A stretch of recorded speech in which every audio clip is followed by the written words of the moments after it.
friends, welcome to our channel. Hope you have enjoyed the previous videos. Notice this exercise and write your options anywhere. Think which topic is going to be discussed in this video. Now learn with us. Really it would be a fruitful to you. इस exercise को आप ध्यान से देखिए, इसके options को अपने mind में रखिए या कहीं लिख लीजिए और हमारे साथ लर्न कीजिए. Modal auxiliaries are auxiliary verbs that lend different shades of meaning to the main verb to which they are attached. ये मॉडल वर्ब्स जो होती हैं, मॉडल ऑक्सिलरीज जो हैं, वो वर्ब्स हैं, वो हेल्पिंग वर्ब्स हैं जो किसी मेन वर्ब के साथ लग के उसके अर्थ को विभिन्न प्रकार के शेड्स देती हैं, विभिन्न प्रकार के मीनिंग्स देती हैं.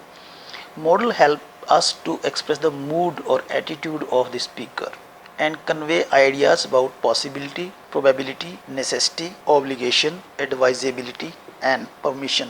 Main features of modal auxiliaries are they cannot be used alone, always come with main verb. They are not influenced by number, gender or person. ये कभी अकेली यूज नहीं होती, ये मेन वर्ब के साथ प्रयोग की जाती हैं. इनके ऊपर किसी नंबर, जेंडर या पर्सन का कोई प्रभाव नहीं होता और इसके साथ हमेशा फर्स्ट फॉर्म ऑफ वर्ब का प्रयोग किया जाता है. मॉडल ऑक्सिलरीज को हम दो भागों में बांट सकते हैं. Two categories are there. Number 1 single word modal auxiliaries can, could, may, might, must, shall, will, should, would.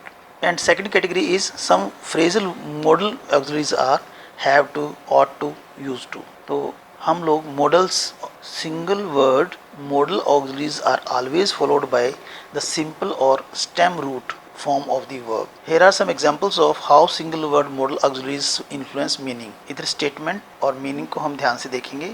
I can go. I can go means I am able to go. I have permission to go. यहाँ ability और permission दोनों को show करने के लिए हमने यहाँ ability और permission दोनों को शो करने के लिए can मॉडल का प्रयोग किया है. I could go. If certain conditions were met, I would be able to go. I may go. It's not certain, यहाँ पे निश्चित नहीं है जाना, but there is a chance that I will go. I have permission to go, मुझे permission है वहाँ जाने की, यानी सर्टेन नहीं है, निश्चित नहीं है. I might go, it's not certain but there is a chance I will go. I must go, I am obliged to go. I must go, I am obliged to go, मुझे जाना ही होगा, जरूरी है, नेसेसिटी है. आई शैल गो, I am going in future. I should go, it is advisable to me that I should go. I will go, it is a simple I will go, it's certain that I am going or I am willing to go. I would go, my going is uncertain, it depends on certain conditions. So these are some examples which show that these modal auxiliaries change the meaning of the sentence. It shows the mood of the speaker. So let us discuss them one by one. Can shows the ability. He can play the piano. He could play piano. He will be able to play the piano. He cannot play the piano. यहाँ पे हम लोग देख रहे हैं can को हम प्रयोग कर रहे हैं, ये ability को शो कर रहा है, किसी काम को करने की सामर्थ्य, क्षमता, उसको शो करने के लिए हम लोग can का प्रयोग करते हैं. Opportunity. I can go now that I have finished working. I was able to go when I finished working. I can go when I finished working later tonight. I cannot go. यहाँ opportunity की बात की जा रही है, अवसर की बात, यहाँ पर हम कैन का प्रयोग करेंगे. तीसरा प्रयोग इसका है permission. For permission we can use can. Their parents say they can have a party means their parents said they were allowed to have party. Their parents will surely say that they can have a party. They can not have a party. यहाँ भी permission की बात की जा रही है. आप देख रहे हैं सेंटेंस की स्ट्रक्चर से पता चल रहा है कि ये यहाँ पे कैन का प्रयोग परमिशन के लिए किया गया है. Informal request refers to the near future. Can I borrow your notebook. Can't I borrow your book. यहाँ पर इनफॉर्मल रिक्वेस्ट के लिए कैन का प्रयोग किया जा रहा है. Possibility usually generalization. I can be tiring to study and work at the same time. दूसरा एग्जाम्पल इसका देख लीजिए. I can't be tiring to sit around and watch TV all day. Could.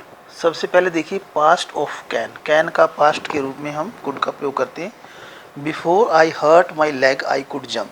Leg hurt होने से पहले वो jump कर सकता था. Even before I hurt my leg I couldn't jump.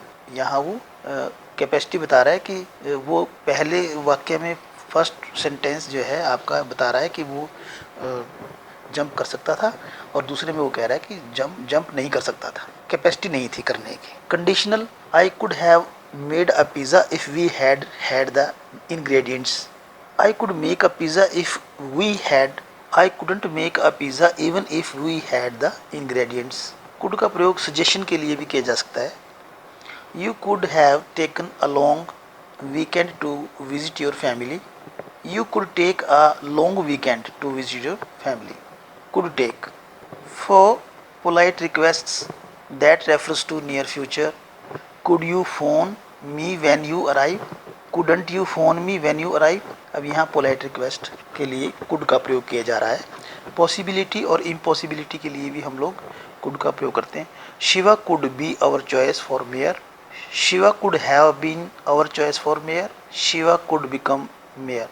Shiva couldn't be our choice for mayor. यहाँ एक possibility या इम्पॉसिबिलिटी के लिए भी हम कुड का प्रयोग कर रहे हैं। May is used for permission. First of all we see that may is used for permission. You may submit your paper via email now. You are allowed to submit your paper via email. When you finish, you may submit your paper via email. You may not submit your paper via email. All these sentences show the permission and we use may. For polite request के लिए भी हम लोग may का प्रयोग करते हैं। May I use your phone? Possibility के लिए हम प्रयोग करते हैं may का। The bakery may reopen now. The bakery may have the bakery may open later today. May open possibility. Might is used for requests. Might I use your phone? यहाँ पे जो possibility है रिक्वेस्ट कर दी गई है, लेकिन उसको एक्शन को कंप्लीट होने का चांसेस कम है। Might I use your phone? किसी अनजान व्यक्ति से हम लोग कोई वस्तु लेना चाहते हैं, मांगते हैं, रिक्वेस्ट करते हैं, तो वहाँ पे हमारे वो रिक्वेस्ट पूरी होने के चांसेस कम होते हैं, हम वहाँ माइट का प्रयोग करते हैं। Second is conditional. If you give me a chance I might impress you. अब चांस मिलता है तो इम्प्रेस करने के चांस बनते हैं, लेकिन यहाँ पे कंडीशन ये है कि चांस मिलने के बाद ही वो अगला कार्य शुरू हो सकता है। If you will give me a chance I might impress you. यहाँ भी कंडीशंस लगी हुई हैं, कंडीशनल है, इसलिए यहाँ माइट का प्रयोग किया जा रहा है। Suggestion, you might have called to say you weren't coming. You might call to say you aren't coming.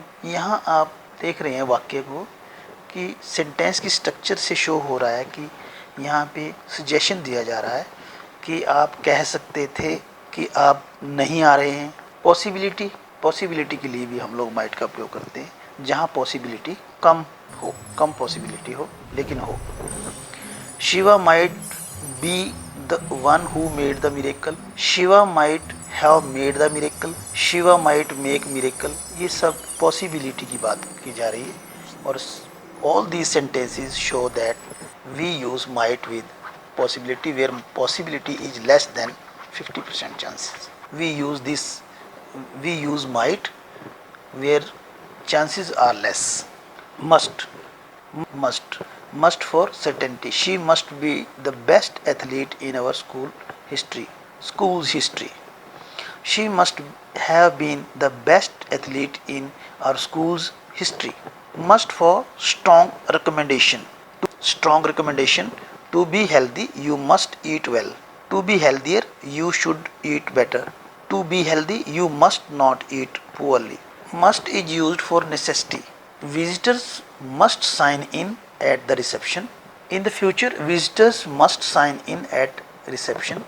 Visitors don't have to sign in at reception. और must का प्रयोग जो है हम लोग necessity के साथ साथ prohibition के लिए रोकने के लिए भी करते हैं। प्रोहिबिट करते हैं कि you must not disturb his concentration. shall का प्रयोग हम लोग किसी ऐसी इवेंट के लिए करते हैं जिसको रोका नहीं जा सकता। One day we shall overcome our dependence on oil. Humanity shall never abandon the quest for immortality. Promising के लिए भी हम लोग shall का प्रयोग करते हैं। I shall ensure that everything goes according to plan. I shall not let you down. Future action के लिए भी हम शैल का प्रयोग करते हैं। Our train shall arrive ahead of schedule. Our train shall not arrive ahead of schedule after all. Should recommendation के लिए प्रयोग किया जाएगा। Should for recommendation. For strong bones you should drink milk. For stronger bones you should have drunk milk. You shouldn't drink too much milk. तो this is for recommendation. Should का प्रयोग हम लोग रिकमेंडेशन के लिए करते हैं। ओब्लिगेशन। शुड का प्रयोग हम ओब्लिगेशन के लिए करते हैं। I should return this library book. Expectation के लिए she should be at the airport right now.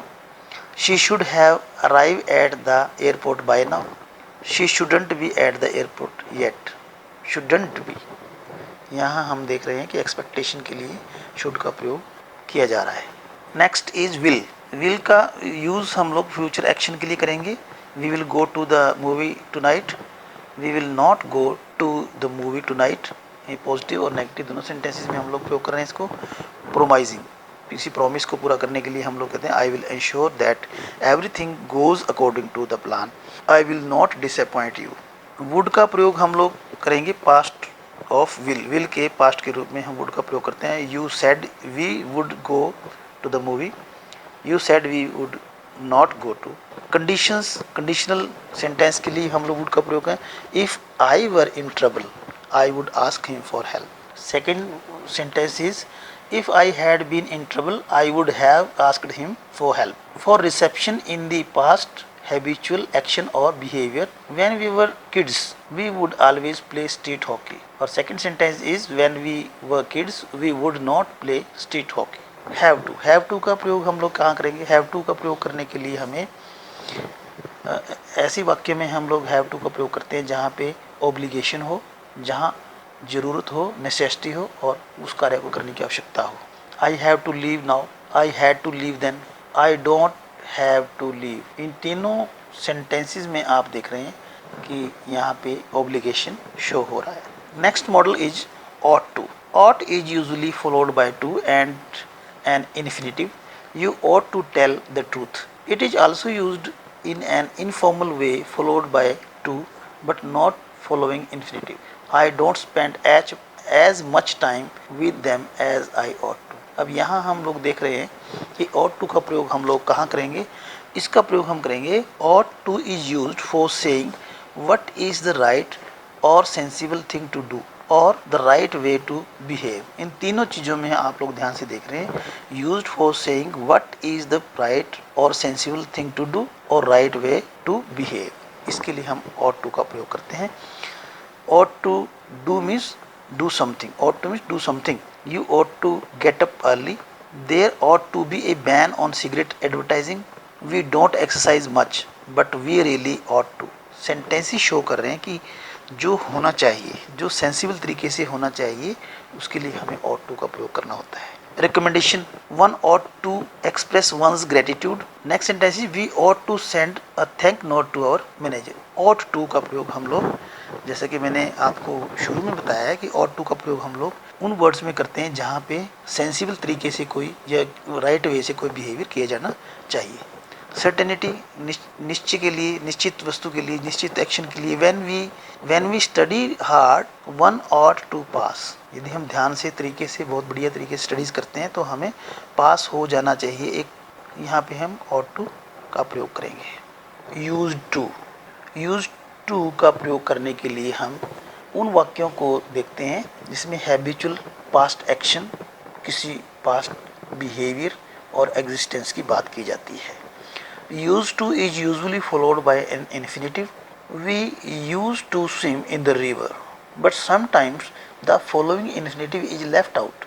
I don't play golf now, but I used to. Used to का प्रयोग हमेशा past tense के लिए, past action के लिए किया जाता है। For example, I used to enjoy gardening, but I don't have time for it now. They always used to ring me and say what they were doing.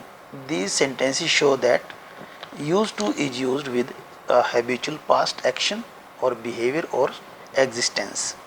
Dear students, by doing practice you can do well in your studies. So to sum up the topic, we have learned that modal auxiliaries are helping verbs. They provide different shades of meaning to the main verb to which they are attached. These modals help to express the mood or attitude of the speaker. Modals help to express the mood or attitude of the speaker and convey ideas about possibility, probability, necessity, obligation, advisability, and permission. Modal auxiliaries are used with main verbs. They are not influenced by any number, gender, or person. First form of verb is used with modal auxiliaries. So students, this is all about the topic and I hope that you have enjoyed learning with us. Happy learning. Thank you very much.